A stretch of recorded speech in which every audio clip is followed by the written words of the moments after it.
ونستعينه ونستغفره ونؤمن به ونتوكل عليه ونعوذ بالله من شرور أنفسنا ومن سيئات أعمالنا من يهده الله فلا مضل له ومن يضلله فلا هادي له ونشهد أن لا إله إلا الله وحده لا شريك له ونشهد أن سيدنا ونبينا ومولانا محمدا عبده ورسوله أرسله بالحق بشيرا ونذيرا وداعيا إلى الله بإذنه وسراجا منيرا صلى الله تعالى عليه وعلى آله وأصحابه وسلم تسليما كثيرا كثيرا أما بعد فأعوذ بالله من الشيطان الرجيم بسم الله الرحمن الرحيم وقل رب أدخلني مدخل صدق وأخرجني مخرج صدق واجعل لي من لدنك سلطانا نصيرا وقل جاء الحق وزهق الباطل إن الباطل كان زهوقا وننزل من القرآن ما هو شفاء ورحمة للمؤمنين ولا يزيد الظالمين إلا خسارا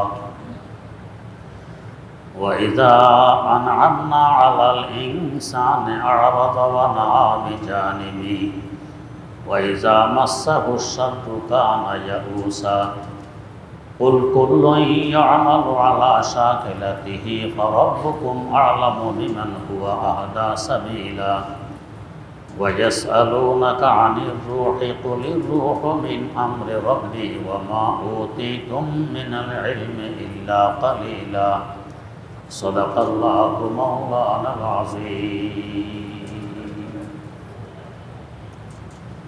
سورة إسراء 80 নম্বর আয়াত থেকে তেলাওয়াত করা হয়েছে। তেলাওয়াতকৃত আয়াতকে সামনে রেখে গত কয়েক মজলিসে কিছু আলোচনা হয়েছিল। আল্লাহ রাব্বুল আলামিন তাঁর রাসূল সাল্লাল্লাহু আলাইহি ওয়াসাল্লামকে সুন্দর একটি দোয়া শিখাইলেন। ও নবী, আপনি এভাবে দোয়া করুন, ও আমার রব, আমাকে সুন্দরভাবে প্রবেশ করান, সুন্দরভাবে বের করান। প্রবেশ করা, বের করা বিভিন্ন জায়গা নিয়ে হতে পারে। একটি জায়গা তো হলো সুন্দরভাবে বের হলেন, মক্কায় মুকাররমা থেকে সুন্দরভাবে প্রবেশ করলেন সৌর পর্বতের গুহায়। আবার এখান থেকে সুন্দরভাবে বের হলেন, সুন্দরভাবে প্রবেশ করলেন কুবায়। কুবা থেকে সুন্দরভাবে বের হলেন, প্রবেশ করলেন মদিনায়ে মুনাওয়ারায়। কুবায় আসার পর প্রথম করলেন মসজিদ নির্মাণ করলেন।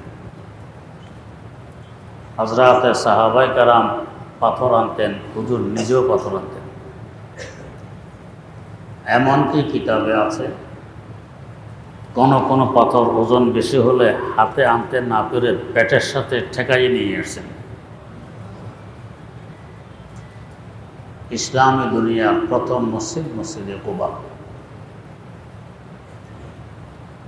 এরপর প্রায় শনিবারে তিনি মাঝে মধ্যে পায়ে হেঁটে, মাঝে মধ্যে সাওয়ারিতে করে কুবায় গিয়ে 2 রাকাত নামাজ পড়ে আসতেন।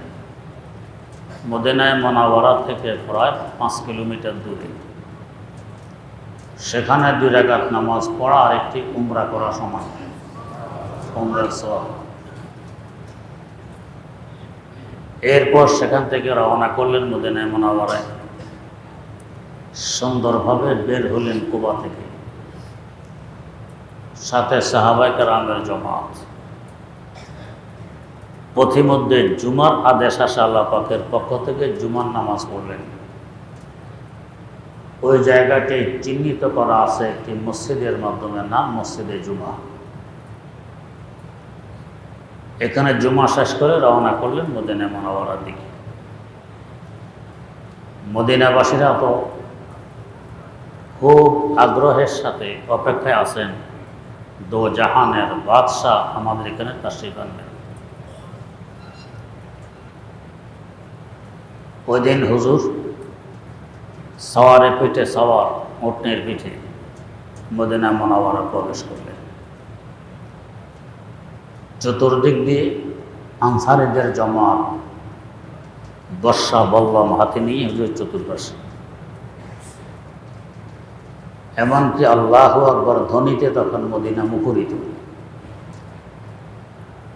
শান ও শওকতের সাথে মদিনা প্রবেশ করলেন, সুন্দর প্রবেশ। থাকবেন কই? সকলেরই তো ইচ্ছা আশা আমার ঘরে থাকুক। কত বড় ভাগ্যের ব্যাপার, দো জাহানের বাদশাহ আমার ঘরে তাশরীফ আনবেন।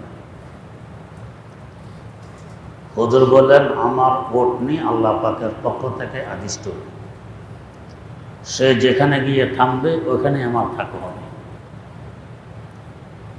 বিভিন্ন বাড়ির সামনে মদিনার আনসাররা ঘাস নিয়ে অপেক্ষা আছে, ঘাস দেখলে ওটনি এখানে থামবে।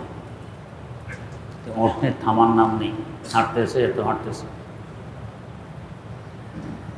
হাঁটতে হাঁটতে এখন যেখানে মদিনার মূল মসজিদ, এই মসজিদের সামনের দরজায় গিয়ে বসে গেল। কিন্তু হুজুর পিঠ থেকে নামলেন না, কারণ ওটের বসা দুই ধরনের হয়। এক বসা হয় বসলে ওটের মাথা উপরে থাকে, আরেক বসা হয় বসে মাথা মাটিতে ফেলে দেয়। এখানে ওট বসে মাথা মাটিতে ফেলেনি, ওটের কল্লা উপরে যাচ্ছে। হুজুর নামলেন না। আবার ওট নিজে নিজে উঠে আবার রওনা করলো, হাঁটলো। হাঁটতে হাঁটতে আবার ফিরে আসলো আগের জায়গায়। হযরত আবু আইয়ুব আনসারী রাদিয়াল্লাহু তাআলা আনহুর ঘরের সামনে এখানে এসে বসে গেল। বসে এখন ওটের পাল্লা ফেলে দিল মাটিতে। হুজুর নামলেন। আবু আইয়ুব আনসারী রাদিয়াল্লাহু তাআলা আনহুর কপাল খুলে গেল, দো জাহানের বাদশাহ এখন আমার বাড়ির মেহমান। বাস্তব রাসূলুল্লাহ সাধারণত কারোর কাছে ঋণী থাকে না, বাকি দুনিয়াবাসী তাদের কাছে ঋণী। ইয়ামানের বাদশাহ তুব্বা একবার এসেছিল মদিনায় মুনাওয়ারা। তার সাথে ইহুদিদের বড় বড় 400 আলেমও ছিলেন।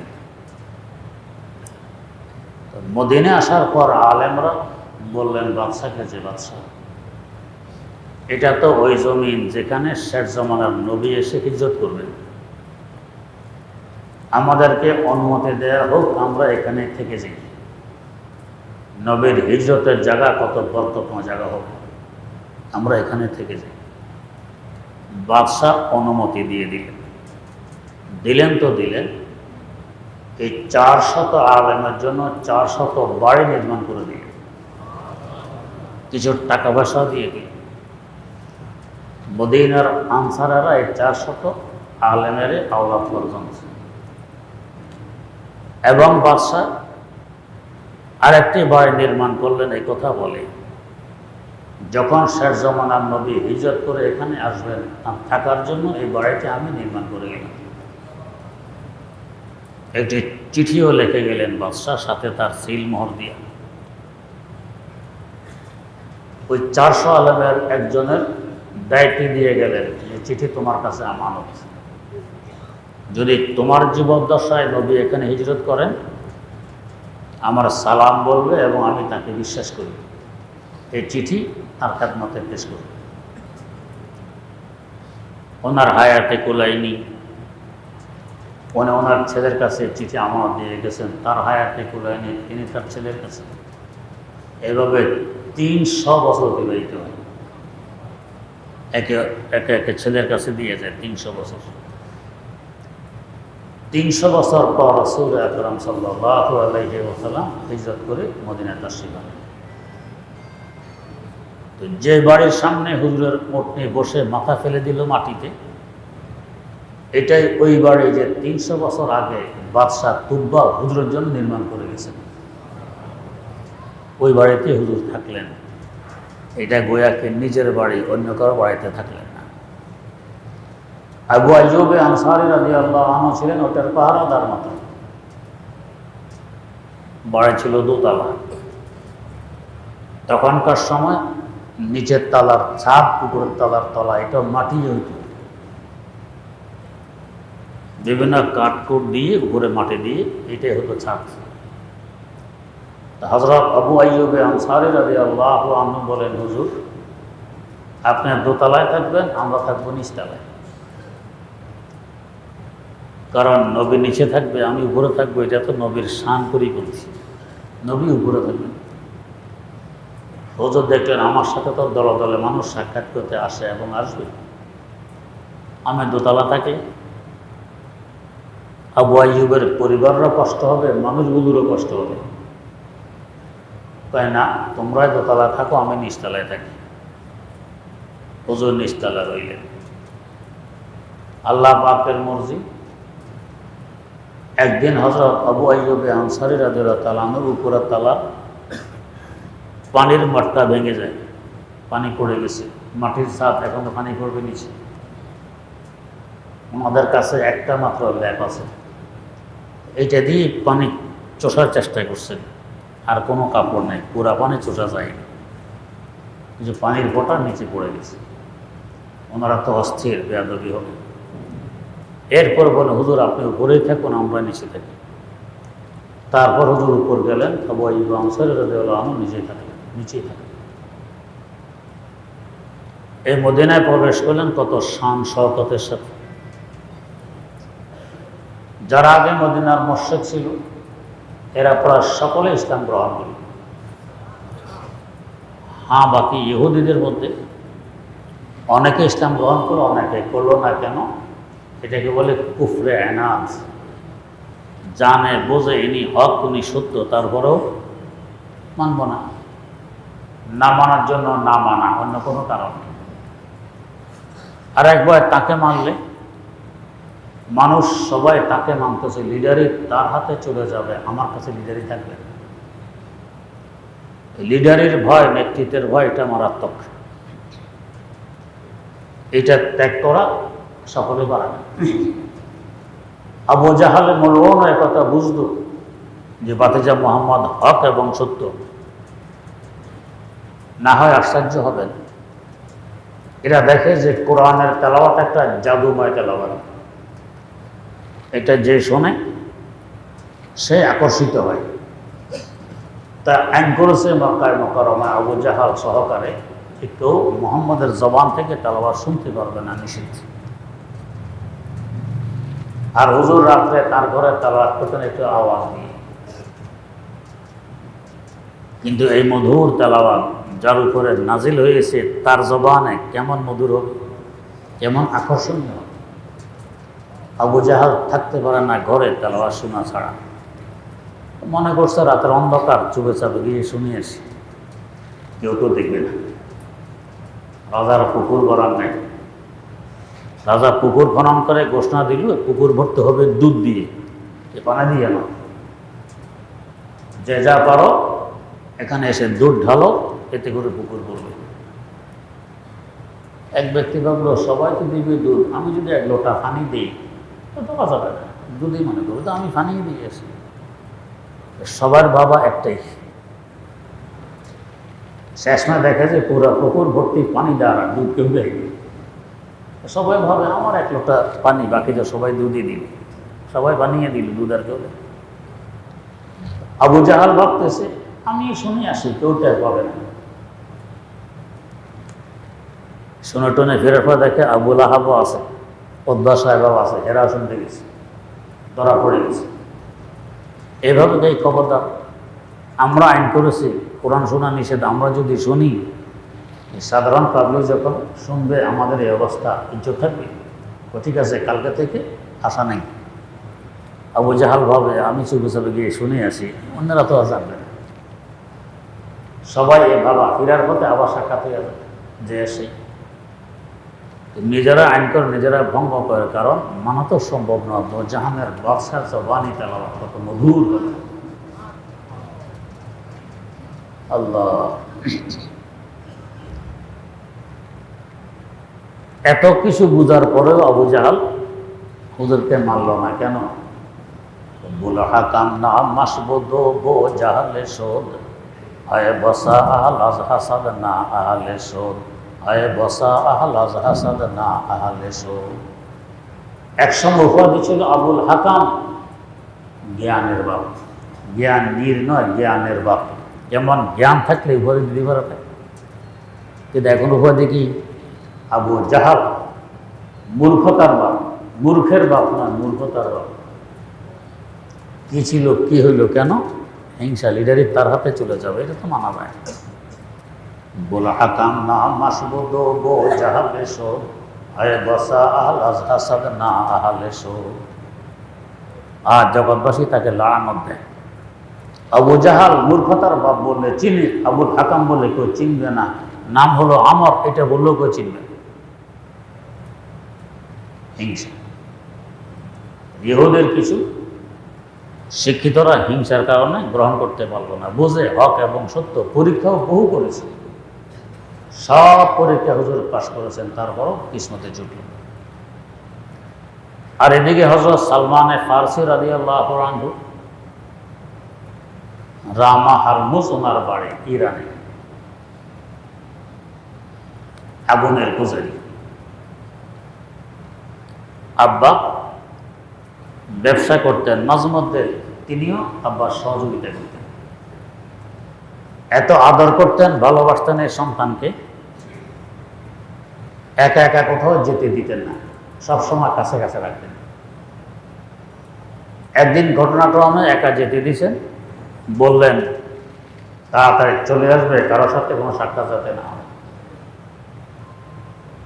আসার পথে একটি গির্জা পড়ে, ব্যবসা জায়গা থেকে আসার পথে গির্জার পাদ্রীর সাথে কিছু কথাবার্তা হতে হতে বুঝে ফেললেন আমরা যেই ধর্মের অনুসারী এটা সঠিক নয়। আগুনের পূজা করে, আগুন তো আমরাই জ্বালাই। এর ফলে লাকড়ি না দিলে সে নিভে যায়, জ্বলতে পারে না। তো জ্বালাইও আমরা, স্থায়ীভাবে জ্বলার ব্যবস্থা করে আমরা না আগুনের উপস্য হতে পারে, আগুন আমাদের উপস্য হয় কীভাবে? তো সোজা সাপটা বুঝ, এই বুঝটা অনেকে বুঝতে পারে। ওনার বুঝে এসে গেছে আগুন উপস্য নয়। তো পাদের সাথে কথাবার্তা বলতে বলতে দেরি হয়ে গেছে। আসার পর আবার জিজ্ঞেস করলেন এত দেরি কেন? সত্য কথা বলে দিলেন, অমুক গির্জার পাদ্রীর সাথে কথাবার্তা হয়ে গেছে, এই জন্য দেরি হয়ে গেছে। কি কথা? অর্থাৎ ধর্ম সম্পর্কে আমার বুঝে এসে গেছে আপনার ধর্ম এটা ভুল, বাতিল। খ্রিস্টান ধর্ম এটা হক, এটা সত্য। তখন ইসলাম আসেনি। ইসলামের 250 থেকে 300 বছর আগের কথা। 250 থেকে 300 বছর আগের কথা। আব্বা তো তেলে বেগুনে করো কি, ওনাকে বেঁধে ফেলল, আর ঘরের বাইরে যাওয়া যাবে। অত্যাচার শুরু হল। কোনো প্রকার বান থেকে ছুটে তিনি পালাইলেন, গির্জায় থাকা আরম্ভ করলেন। থাকতেছেন, অনেক কিছু শিখলেন ধর্ম সম্পর্কে। কিন্তু ভিতরে একটি ঘাটতি। পাদ্রীকে বললেন হুজুর, অনেক কিছু শিখলাম আপনার কাছে এসে, ভিতরে একটি ঘাটতি। আর দ্বিতীয়ত আপনার অবর্তমানে আমি কার কাছে যাব? তো তিনি বললেন যে মাওসালে একজন পাদ্রী আছে আমার থেকেও বড়, ওর কাছে যাব। এই পাদ্রী মারা যাওয়ার পর তিনি চলে গেলেন মাওসালে। ইরাকের একটি জায়গার নাম, এখন এই শহরের নাম নওসিল। ওই পাদ্রির কাছে গিয়ে সব অসুখ বিসুখ জানাইলেন, থাকতে আরম্ভ করলেন। দেখলেন যে এটা ধোঁকাবাজ, বাস্তব হুজুর নয়। কিছু আছে লেবাসে পোশাকে হুজুরের সুরত ধরে মানুষকে ধোঁকা দেয়, আসলে হুজুর। দেখবেন অনেকে মসজিদে আসে না, ব্যাপার কি? মসজিদে জুতা চোর গেলে জুতা চুরি, মুসল্লিরা জুতা চুরি করে। আসলে মুসল্লিরা জীবনও জুতো চুরি করে না, চোর এসে মুসল্লি সাজে কেন? যাতে ধরা না পড়ে। চোর এসে মুসল্লি সাজে, মুসল্লি চোর হয় না। তো দেখা যায় এটা ধোঁকাবাজ, এখান থেকে সরে পড়লেন। আরো বড় পাদ্রির কাছে গেলেন, থাকতে আরম্ভ করলেন। সেখানেও দেখেন একটা ঘাটতি, অন্তরে পুরোপুরি তৃপ্তি আসে না। ওখানে বললেন, হুজুর আপনার সংসবে অনেকদিন রইলাম, এর আগে ছিলাম অমক পাদ্রির কাছে, তোকে দেখে ধোঁকাবাজ, পয়সা কামানোর বুদ্ধি, ধর্মের নাম দিয়ে। কিন্তু ঘাটতি তো পূরণ হয় না। দ্বিতীয়ত আপনারা বর্তমানে কোথায় যাবেন? তিনি আরো বড় পাদ্রির খোঁজ দিলেন, ওখানে যাবো, এখানে থাকবে। ইনারান্তে কালার পর তিনি ওখানে গেলেন, থাকতে আরম্ভ করলেন। কিন্তু ঘাটতি এটা যায় না। সেখানে সব অসুখ বিসুখ জানালেন, বললেন একটা ঘাটতি আছে অন্তরে, এটা যে মিটে না, কি করবো? আর আপনারা বর্তমানে কোথায় যাব?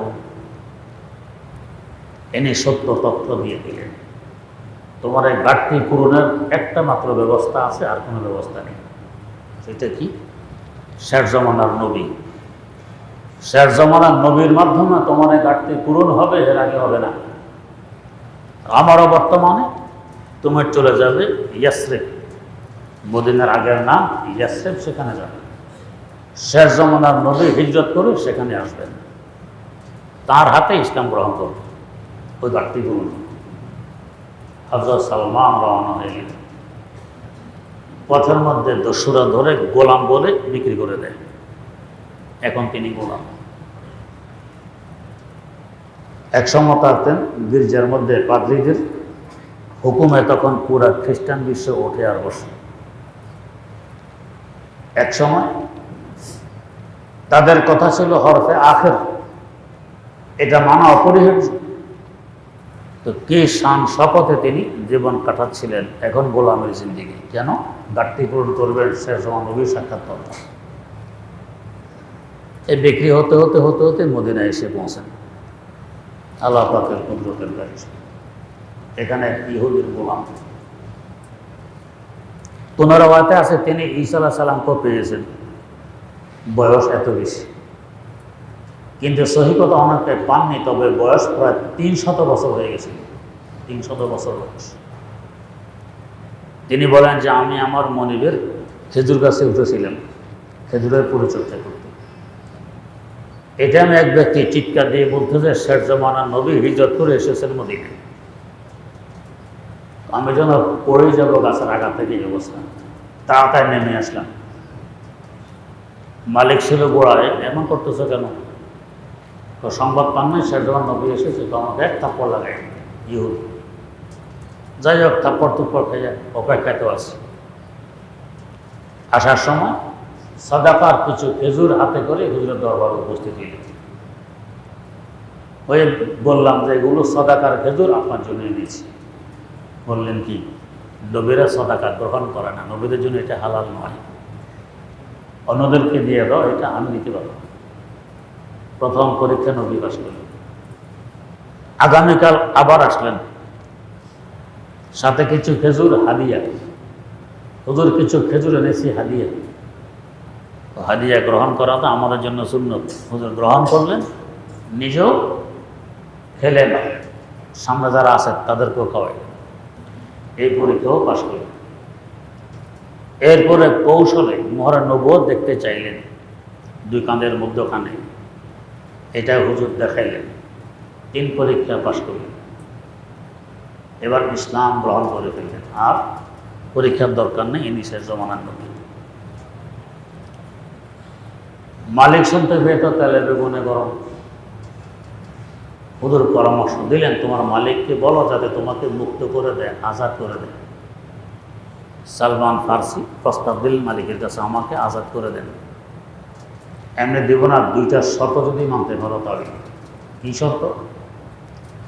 এই পরিমাণ স্বর্ণ, বড় আকার একটা অঙ্ক বলেছে, এই পরিমাণ স্বর্ণ দিতে হবে, আর 3 শতক খেজুর গাছ লাগাবে, যেদিন খেজুর ধরবে সেদিন তুমি মুক্ত। তার মানে এমনি বয়স 300, আর খেজুর গাছ বড় হবে, খেজুর ধরবে কত দিনের বয়স, আর এত স্বর্ণ সেভাবে কেউ গোলাম, তার মানে আজাদ হবে। হুজুরের কাছে এসে মন ভাঙা, হুজুর প্রস্তাব তো দিয়েছিলাম, তিনি 2 শর্ত দিয়েছেন, এই 2 শর্ত তো আমার দ্বারা পূরণ করা সম্ভব হবে না। তোমার দ্বারা না হইতে পারে, আমার আল্লাহর কাছে অসম্ভবের কিছু আছে। কাদের কুদরত উদার আর চে হাত আকুনাত,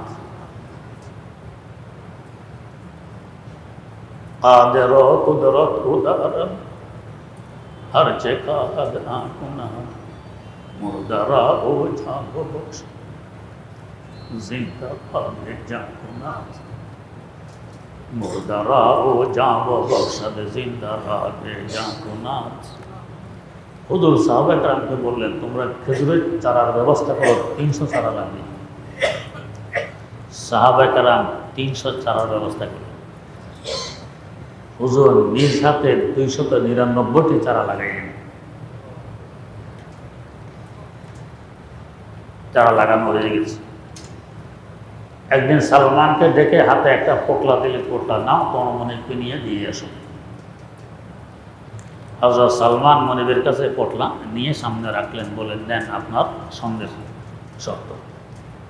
মনিব মনে করছে ফাতা টুতো নিয়ে আসছে, তুলে এত সময় সে পারবে, খুলে দেখে যে ঝলমল ঝলমল করতেছে, এত সুন্দর স্বর্ণ। স্বর্ণের শর্ত তো পূরণ হয়ে গেছে, এখন খেজুর গাছে খেজুর ধরবে। 1 বছরে খেজুর গাছ বড় হয়ে গাছে খেজুর এসে গেছে। হুজুরের হাতের বরকত। এখন তো মনিবের শর্ত পূরণ হয়ে গেছে, আজাদ না করে তো আর নিস্তার নেই। এখন আজাদ করে দিলেন, মুক্ত করে দিলেন হযরত সালমান। আগের মেয়ে আবার এখন মুক্ত হইলেন, 300 বছর বয়স। তো দেখেন কোথায়, ইরান, রামা হুরমুজ তার বাড়ি।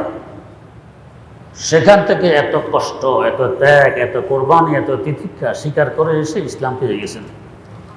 কপাল খুলে গেছে, ধন্য হয়ে গেছে। বো জাহাল আজ খাতে মক্কা ইচে কো গাজবি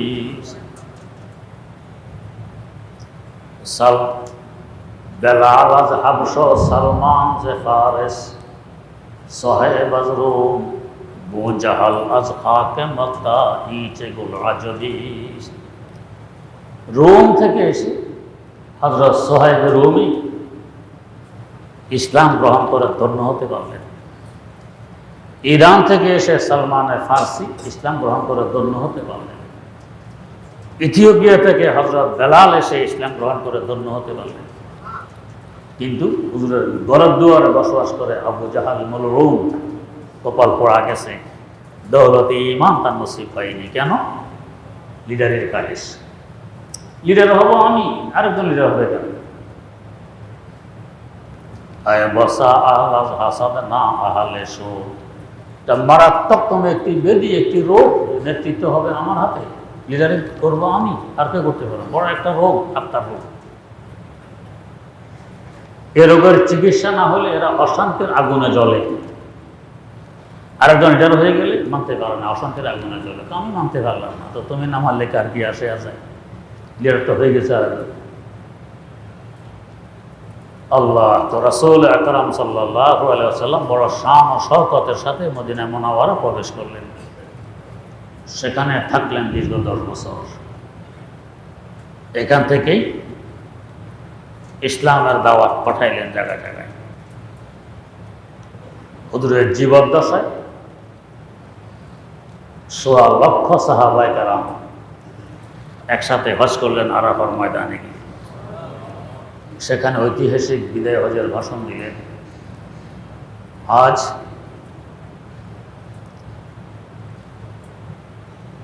মদিনাবাসীদের কপাল খুলেছে, সেখানে তার মাজার মোবারক, সেখানে তার রওজায়ে আতহার। অন্যদের কিসমতে জুটল না। অনেক সময় দেখা যায় কোনো বুজুর্গ আল্লাহ বলে, কোনো বড় আলেম কিছু হিংসুটে হাসাদের কারণে, হিংসার কারণে থাকতে দেয় না, উনি বাধ্য হয়ে আরেকখানে চলে যান ওদের কপাল খুলে। শায়েখ শরফুদ্দীন ইয়াহিয়া মনিরি রাহিমাহুল্লাহ আজ থেকে বয়স 750 বছর আগের বুজুর্গ, থাকতেন তো দিল্লি। সারা দুনিয়া থেকে মানুষ তার কাছে আসতো, এলেম শিখতো, এত বড় আলেম ছিলেন। তৎকালীন দিল্লির বাদশা সর্বনাশ। শেখ শরফুদ্দীন ইয়াহিয়া মনিরের যে প্রভাব, তার যে সরতার পরিচিতি হয়ে গেছে, শুধু দাবির বাকি। দাবি করলে সে পুরা ভারতবর্ষের বাদশাহে পরিণত হবে, আমার বাদশাহী টিকবে না। এই লিডারের মোহে পড়ে ফরমান জারি করে দিল, শেখ শরফুদ্দীন ইয়াহিয়া মনিরিকে আপনি দিল্লি থাকতে পারবেন না, আপনি চলে যান বাঙ্গালে। বাস দিল্লি ত্যাগ করে চলে আসেন বাঙ্গালের সোনার বা এখনো তার মাজার সেখানে আছে। যেখানে উনি হাদিস পড়াইতেন ওই জায়গাটা এখনো আছে, মাটির নিচে, তেহগানা। এখানে এসে ইসলামের প্রদীপ জ্বালাইলেন, জ্বলল। সারা দুনিয়া থেকে মানুষ এখানে আসতো তার কাছে এলেম লিখে, মাজার এখানে আছে। আদিকাল থেকে অবস্থায় হিংসুটেরা, কিন্তু যে বাদশাহ তাকে থাকতে দিল না দিল্লি, নাম নিশানাও করি। আর ওনার গুমরাহি এখনো হাজারো লাখো সংখ্যায় আছে দুনিয়াতে, ইতিহাসের পাতায় পাতায় তার আলোচনা। শেখ শরফুদ্দীন ইয়াহিয়া আবু তাওয়ামা, আর ওনারই প্রসিদ্ধ ছাত্র শেখ শরফুদ্দীন ইয়াহিয়া মনিরি রাহিমাহুল্লাহ, ওনার মাজার হইল বিহারি। এই দুজনের মাধ্যমে আল্লাহ পাক হিন্দুস্তানে ইসলামের আলো জ্বালাই দিলেন। লক্ষ লক্ষ মানুষ হেদায়েত পেয়েছে দুজনের মাধ্যমে। ওনার ছাত্র শেখ শরফুদ্দীন ইয়াহিয়া মনির রাহিমাহুল্লাহ তাআলার হাতে ওনার জীবদ্দশায় আজ থেকে 750 বছর আগে লোক সংখ্যা কত কম ছিল। এরপরেও তারিখে দাওয়াত আজিমত নামক কিতাবে লেখা আছে 1 লক্ষের বেশি মানুষ হেদায়েত পেয়েছে তার হাতে। এটা একসাথে রাতে শেখ শরফুদ্দীন ইয়াহিয়া আবু তাওয়ামা, তা তো হাজারো ছাত্র আছে, সবাইকে মিলেলে কত লোক হেদায়েত পেয়েছে। ওনার নিজ হাতে কত লোক হেদায়েত পেয়েছে। এরা মরু অমর, আকাশে বাতাসে এখন তারা ভেসে বেড়াচ্ছে। সে আবু জাহাল মলুন কোথায়? সে আবু জাহাল মানুষ তাকে লানত দেয়, মলউন বলে, মূর্খতার পিতা বলে। কেউ যদি বলে বড় লিডার ছিল, বড় বিচক্ষণ ছিল, তোমার ছেলের নামটা রেখে দাও আবু জাহাল, কোনো কাফের মোস্তাফা রাজি হবে না, কোনো নাস্তিক মুরতাদও রাজি হবে না। কিন্তু আর সে বেলাল, লক্ষ মুসলমানের নাম। সালমান, লক্ষ মুসলমানের নাম। ধন্য হয়ে গেছে তারা মদিনা মুনাওয়ারা এসে রাসূল আকরাম সাল্লাল্লাহু আলাইহি ওয়াসাল্লামের সংসদের বরকত। তো ওনার মদিনার প্রবেশও ছিল খুব সুন্দর। রব্বি আদখিলনি মুদখালা সিদকিন ওয়া আখরিজনি মুখরাজা সিদক, আমাকে বেরও করবেন সুন্দরভাবে, প্রবেশও করাবেন সুন্দরভাবে। জায়গা জায়গায় তাই ঘটেছে। দুশ্মনেরা যত কিছু কৌশল অবলম্বন করেছে সব জ্বলে গেছে, কিছুই করতে পারে। দোয়ার বরকত, ওয়াজআলনি মিন লাদুনকা সুলতানান নাসীরা, এগুলো সব হয় আমার আল্লাহর সাহায্যে। আল্লাহ আপনার পক্ষ থেকে বড় মজবুত সাহায্যের ব্যবস্থা আমার জন্য করে দেন। আল্লাহ পাক তাই করবেন। সংখ্যায় কম, অর্থ কম, জনবল কম, ধনবল কম, সব কম, তারপরও জয়ী তিনি। আজ বিজাতি পর্যন্ত তাঁর গুণগ্রাহী। 2টি বই আমি পড়েছি। 100 বিশ্বের বড় মানুষ, পুরো বিশ্বে 100 বড় মানুষকে বাছনি করা হয়েছে। এই 2 জন লেখক, একজনও মুসলমান নন, অমুসলিম। উভয়জন 1 নম্বরে এনেছে আমাদের নবী, নবীদের নবী, শেষ নবী হযরত মুহাম্মদ মুস্তাফা সাল্লাল্লাহু আলাইহি ওয়াসাল্লামের নাম মোবারক। কেন? দোয়ার বরকত, আল্লাহ আমাকে সুন্দরভাবে বের করুন, সুন্দরভাবে প্রবেশ করান, তাই বলেছে। কিয়ামত পর্যন্ত থাকবে তার নাম, মানুষ তার গুমরাহী হবে। আল্লাহ রাব্বুল আলামিন তার নিশানায় কদমের উপর চলে তার সুন্নতের পাবন্দি করে আমাদেরকে ধন্য হওয়ার তৌফিক দান করুন। সুবহানাল্লাহি ওয়া বিহামদিহি সুবহানাকাল্লাহুম্মা ওয়া বিহামদিক আশহাদু আল্লা ইলাহা ইল্লা আনতা আস্তাগফিরুকা ওয়া আতুবু ইলাইক।